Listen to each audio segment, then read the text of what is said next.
Abra sua Bíblia, por favor, em Mateus capítulo 28, no versículo 19, e você vai ler o seguinte: Ide, portanto, fazei discípulos de todas as nações.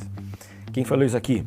Jesus olhou para os seus discípulos e falou assim: gente, é o seguinte, está vendo esse movimento que nós estamos começando aqui? Olha, 200, 300, talvez 400 pessoas. Pois bem, qual o trabalho de vocês?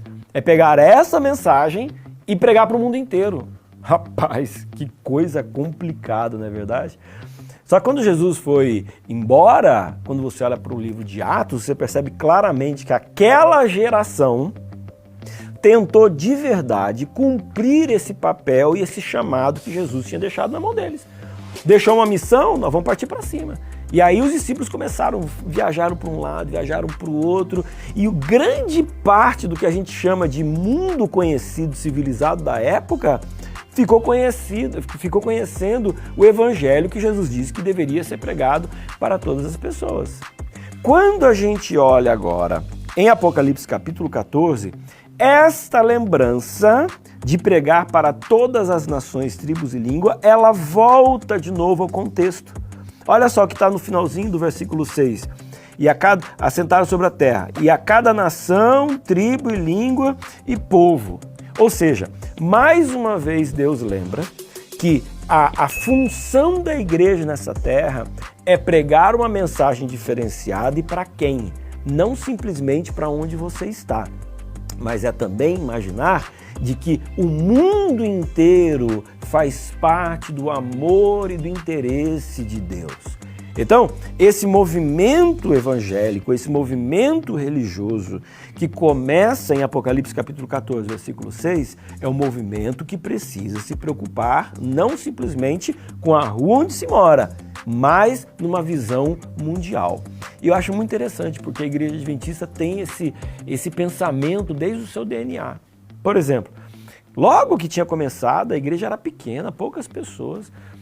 Talvez o homem mais inteligente da época, talvez um dos que mais foram inteligentes de todas as épocas da Igreja Adventista, Andrews.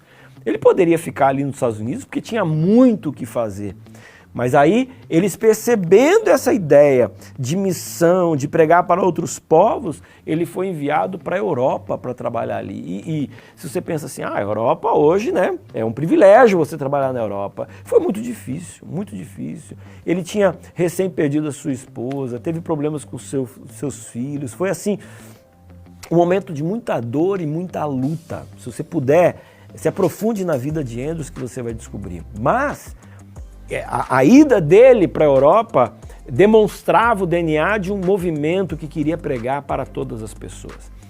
Hoje, esse DNA ele continua muito forte e muito mais organizado como nunca aconteceu na história da Igreja Adventista. Hoje nós temos o Serviço Voluntário Adventista, que é uma agência que pega o teu sonho de ser um missionário, que ajuda você que quer ser um missionário nas mãos de Deus em qualquer parte do mundo, e ela viabiliza esse sistema, essa forma de trabalhar, o SVA, possibilita jovens de realizar esse sonho de ser missionário em várias partes do mundo.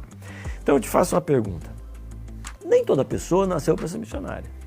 Mas se você tem o dom, se você tem o chamado, se você sente agora que Deus está te chamando para cumprir a missão dele em outros lugares, outros países, se informe.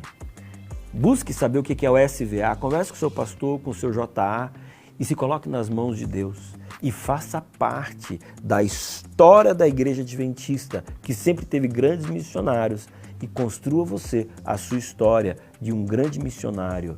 Deus abençoe você. E que você possa se sentir chamado para pastorear e para testemunhar na rua da tua casa, sim, mas também, se for necessário, num país longe, para ali então falar do amor de Jesus Cristo. Deus te abençoe.